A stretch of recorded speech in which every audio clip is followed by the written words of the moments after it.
Hello everybody, welcome to today's video. I'm Jennifer from Gen W Arts and today we're going to play around with two of the elves boxes from Sophie and Toffee. The first box is the November 2020 box with the theme Floating Shakers. It came with a bottle of UV resin, some orange mica powder, a bottle of shaker oil, some more shaker oil, two gorgeous key rings with straps, an empty bottle for the shaker oil I guess, some floaty balls, some glitter, and then a very fun 3D mold in a milk bottle shape. It fits together like so.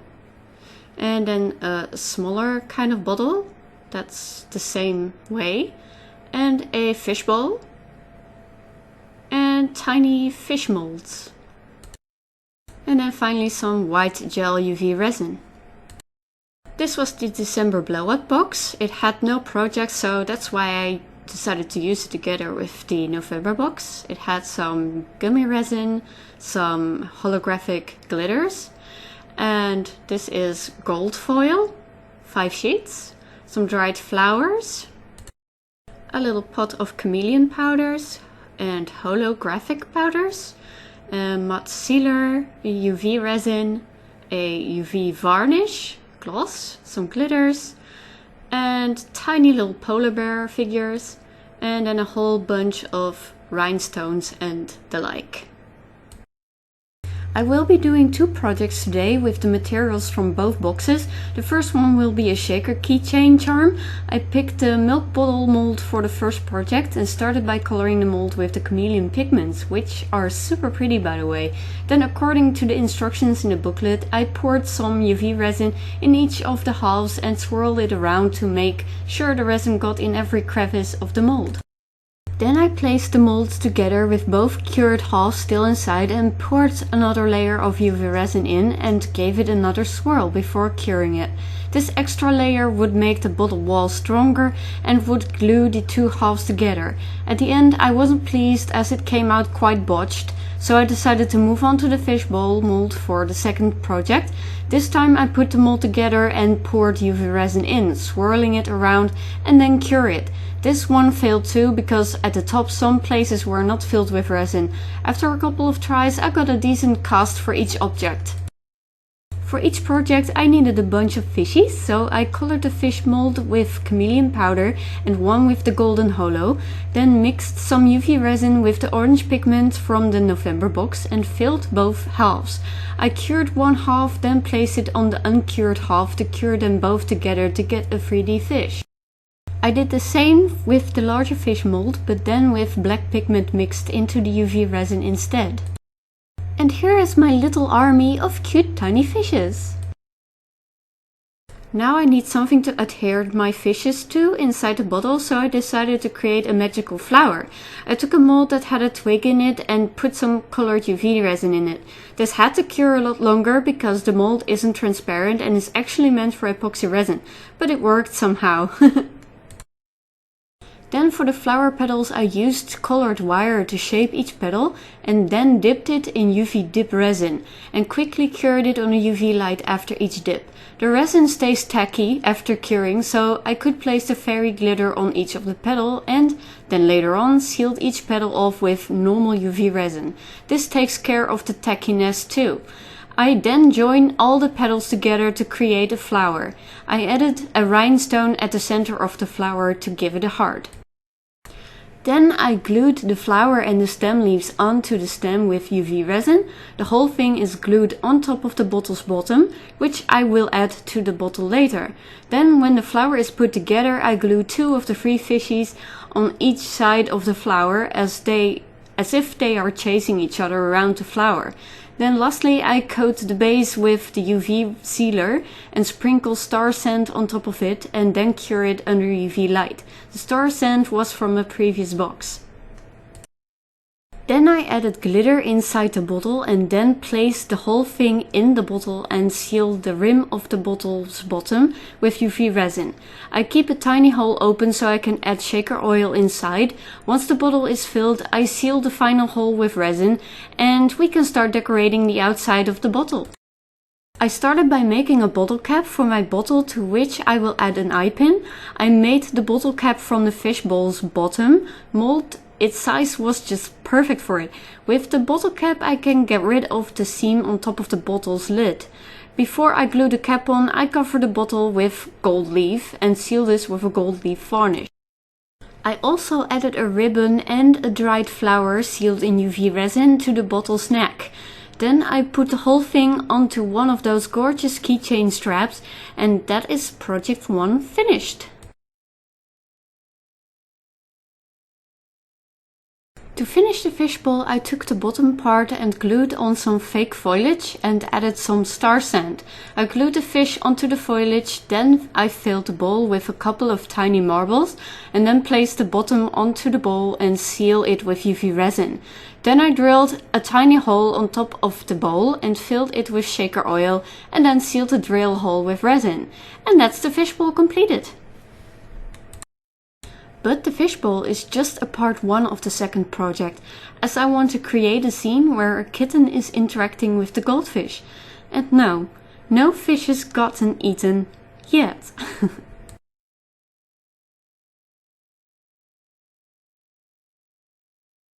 So firstly I'm creating a small table to support a fishbowl. Then I create a tiny armature for my tiny kitten. I'm keeping a close eye on the sketch to make sure I stay on size close enough. Because if it turns out too big or too small, the idea won't work so well. Imagine a towering cat over the poor little goldfish. Then I cover the armature with polymer clay. I am using Super Sculpting medium in this stage. I keep on adding until I got the desired basic shape and volume in there.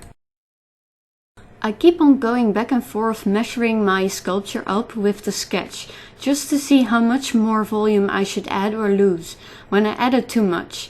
I easily go overboard if I do not keep checking my reference. When the basic volume is right, I like to sketch the face in and place the eyes. I always like to make my eyes out of clear resin and then paint the backside so they look like glass eyes. I hardly ever sculpt my eyes in, but that is just my personal preference. But it is important to pay attention to how you paint your eyes and that you line your eyes up correctly when you use glass or resin eyes, because if you don't, your figure risks ending up looking drunk and goofy. We just don't want arguing eyes. Once the eyes are set in correctly, I continue building up the features of the cat's face, such as the shape and volume of the snout, cheekbones, chin, nose, bridge, brows and forehead. Like humans, no cat looks the same. In this case, I decided to sculpt my own cat when he was a bit smaller and younger, but not less mischievous. I really wanted to make it my goal to catch his mischief and his naughty character. I just keep on adding tiny blobs of clay and carve in tiny details with my sculpting tools. You don't need fancy tools like me, by the way. Toothpicks are very cheap and get the work done too, if you're on a budget but still want to sculpt. I personally like to work with fine silicone or rubber shapers to sketch in my clay and to make soft details with. The rubber doesn't leave shiny marks on the clay like metal tools do.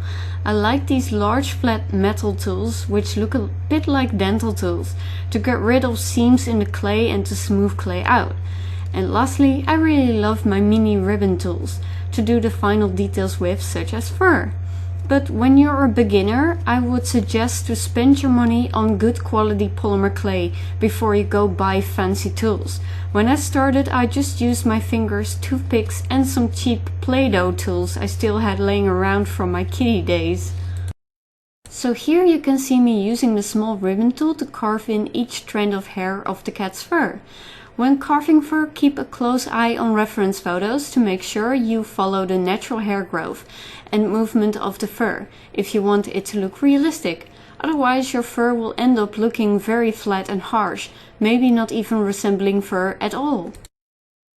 Now I'm adding a pair of ears to my kitten's head. I shaped 2 pieces of clay in flat triangular shapes, both equal in size and volume, then pinched and rolled the broad ends of the triangles together so you can get a sort of ear form, then attach them to the head and start defining the shapes and the details some more, until you're happy with how they look. For the ears I used a mixture of Cos clay with Super Sculpting medium. I did this to add some strength to the ears, as Cos clay is after curing very strong and even bendable, and it would add a lot of strength to Super Sculpting itself, as Super Sculpting is quite brittle on its own. I will use later the same mixture for the paws and the tail, just to keep a bit of flexibility and strength on these fragile parts of the sculpture. I could use Cos clay on its own, but I find it a bit stubborn of a clay to work with on its own. I just like to mix a tiny bit of different polymer clay with it to make it easier to condition and to work with. But then again, it's a rather new clay and I haven't worked with it a lot yet, so maybe I just have to practice a little bit more with the clay and get used to it. So now that the head is done, I continue with the upper body of the cat, adding some shoulder mass, a bit more chest and of course its legs and paws. I usually work in stages, so I got something to hold on to while sculpting without squashing parts that are already done. So that means that I bake my sculptures a couple of times as well for that reason. When I am done with the upper part, I will bake it for 30 minutes, then let it cool off a couple of hours and then move on to sculpting the next area. And if I find some mistakes later, then well, bummer, but there's always a Dremel to solve the problem. But yeah, rather avoid that and properly check your piece for mistakes before you go and bake it. If you're wondering what that white fluff is all about on my desk, well, it is a synthetic pillow filling fiber. I love to use that stuff to let my unbaked pieces rest on when I can't work on it. This way all details will remain intact and nothing gets flattened by hard surfaces. I also use that stuff to rest my sculptures on during baking in the oven, for the same reason, to preserve every detail. It can be safely baked along in the oven on polymer clay required temperatures. For me that stuff is a lifesaver. Here I have finished the upper part and baked it on said fluff. Now I am continuing with the bottom part of the cat, quite literally too. I am again using a mixture of Super Sculpting medium and Cos clay. I use a 30 to 70% ratio because I want more of the Cos clay's durability and only need a little of Super Sculpting's working ease. So I am blocking in his tiny hind legs and cute little tail and add volume to his belly and bottom. Every now and then I keep checking if he's still able to stand properly supported by the small table, and if the fishbowl still fits at the same time, too, when I add the cat. When everything is painted later on, I will glue the supporting front paw to the edge of the table to ensure the cat won't fall over. I'm using one of the failed fishbowl casts so that the good one won't get dirty or damaged during this check and try process.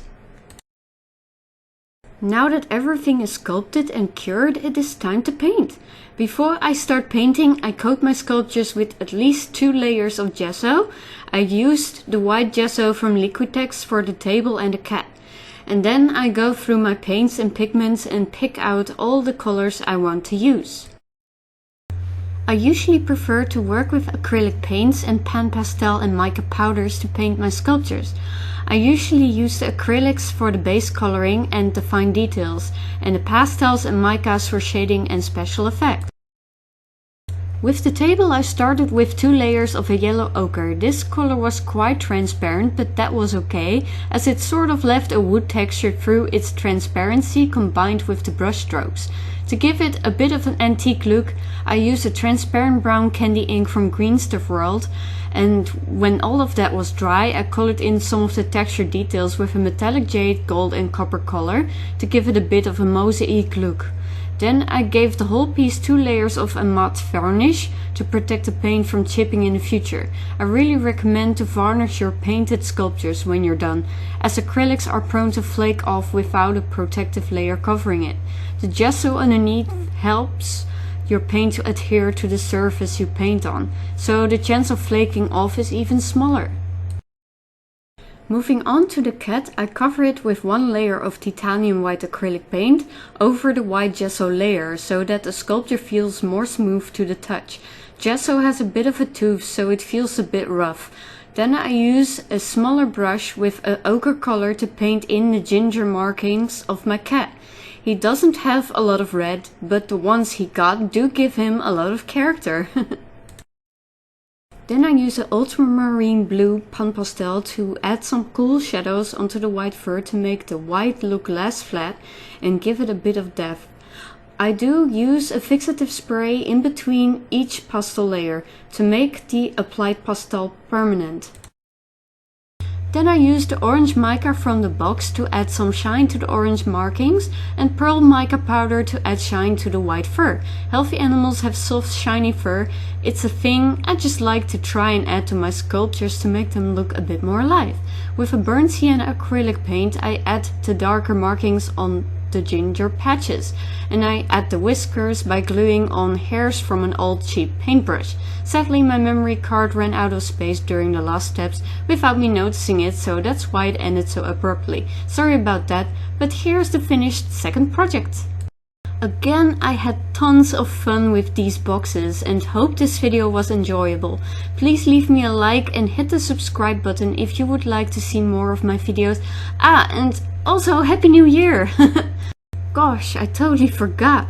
Thank you for watching and hope to see you in the next video. Have a good one!